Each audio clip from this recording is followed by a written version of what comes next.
Hey my friends, I'm sitting in my dining room on a pretty cold, miserable day, drinking a nice warm cup of coffee, and I'm drinking out of one of my favorite mugs. This mug is my favorite because it was given to me by my son Daniel, but also because it's really big, which means more coffee, right? And I'm thinking about entropy. Entropy, the scientific understanding of the kind of inevitable decay of all matter. I think this mug is an example. If I was to throw it really hard against the kitchen floor, then I would destroy the mug and the contents, which would be really sad.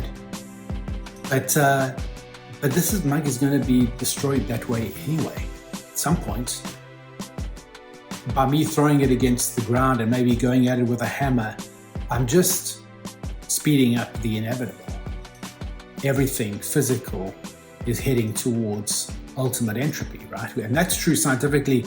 It's also very true biblically. We get different kinds of entropy. We get entropy in physical things, and we also see entropy in our relationships. Just think a little bit about human conflict and war.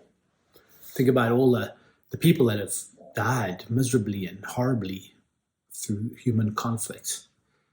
Think for a moment about relationships, husbands and wives. Think about siblings, parents and children, generations. Think about the genders. Think about different racial and ethnic groups. Humans seem to be kind of caught up in conflict. Here's a question I'm thinking about. Do you think it's possible to reverse this entropy principle? Let's think firstly about relationships. Do you think it's possible? Do you think it's possible that human conflict can actually result in better relationships? It's possible. I believe that it is. I believe that is the biblical concept of biblical conflict. I think biblical conflict has the goal of binding relationships and making them stronger.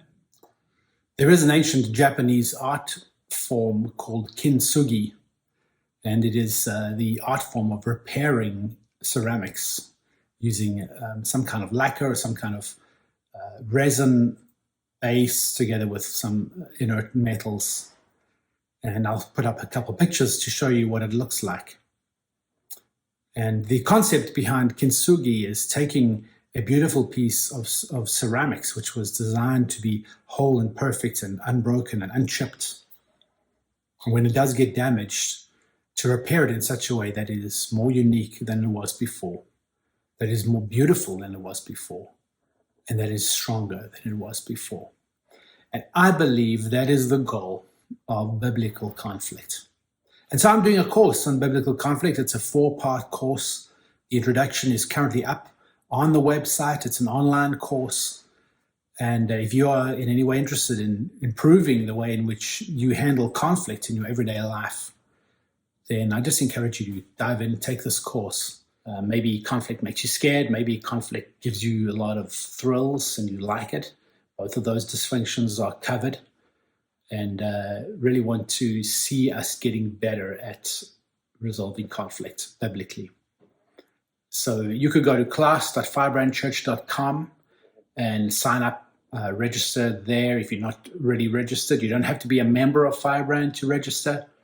Just click on the button that says you're taking a class, and you can dive straight in. I'm going to be releasing a video a week for the next 4 or 5 weeks.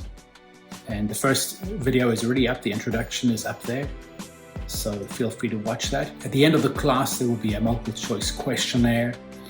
And if you take that and pass, then you will get a little certificate. And so just want to encourage you to dive straight in and enjoy the online class. And while you're about it, there are other online classes. We have Beacon Training, Matthew 24. So make use of that. Thank you, friends. I'm going to get back to enjoying my coffee in my mug while it's still in its current state.